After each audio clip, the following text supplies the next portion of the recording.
नमस्कार दोस्तों, स्वागत है आपका हमारे YouTube चैनल भक्ति बाण में। दोस्तों, दीपावली का पर्व आदिकाल से मनाया जाता है। इसे संसार में खुशी का प्रतीक माना जाता है। दीपावली के दिन अन्य कई इतिहास भी जुड़े हैं। भगवान श्री कृष्ण इसी दिन शरीर मुक्त हुए। जैन मत के अनुसार अंतिम तीर्थकर भगवान महावीर महर्षि दयानंद सरस्वती ने दीपावली को ही निर्वाण प्राप्त किया था।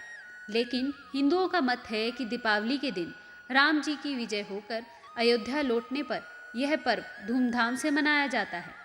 राम, सीता और लक्ष्मण की खुशी में दीपावली मनाई जाती है, तो इस दिन राम की पूजा क्यों नहीं की जाती? सिर्फ लक्ष्मी पुत्र गणेश, विष्णु पत्नी लक्ष्मी, सरस्वती का ही पूजन क्यों किया जाता है? आइए हम आपको बताते हैं इस रहस्य को। युगों पुरानी बात है, जब समुद्र मंथन नहीं हुआ था। उस दौरान देवता और राक्षसों के बीच आए दिन युद्ध होते रहते थे। कभी देवता राक्षसों पर भारी पड़ते थे तो कभी राक्षस। एक बार देवता राक्षसों पर भारी पड़े, जिसके कारण राक्षस पाताल लोक में भागकर छिप गए। राक्षस जानते थे कि वे इतने शक्तिशाली नहीं कि देवताओं से लड़ सके। देवताओं पर महालक्ष्मी अपनी कृपा बरसा रही थी।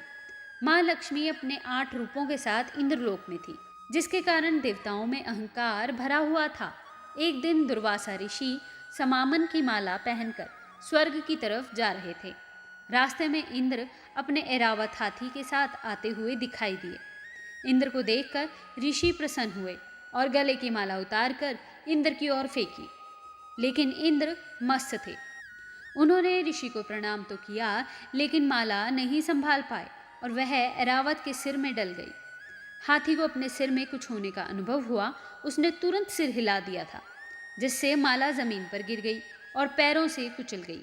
यह देखकर वे क्रोधित हो गए। दुर्वासा ने इंद्र को श्राप देते हुए कहा कि जिस अहंकार में हो वह तेरे पास से तुरंत पाताल लोक चली जाएगी। श्राप के कारण लक्ष्मी स्वर्गलोक छोड़कर पाताल लोक चली गई। लक्ष्मी के चले जाने से इंद्र व अन्य देवता कमजोर हो गए। राक्षसों ने माता लक्ष्मी को देखा तो वे प्रसन्न हो गए। राक्षस बलशाली हो गए और इंद्रलोक पाने की जुगत भिड़ाने लगे। उधर लक्ष्मी के जाने के बाद से इंद्र देवगुरु बृहस्पति और अन्य देवताओं के साथ ब्रह्मा जी के पास पहुँचे। ब्रह्मा जी ने लक्ष्मी को वापस बुलाने के लिए समुद्र मंथन की युक्ति बताई। देवताओं और असुरों के बीच में समुद्र मंथन हुआ। हजारों साल चले इस मंथन में एक दिन महालक्ष्मी निकली। उस दिन कार्तिक कृष्ण पक्ष की अमावस्या थी। लक्ष्मी को पाकर देवता एक बार फिर से बलशाली हो गए।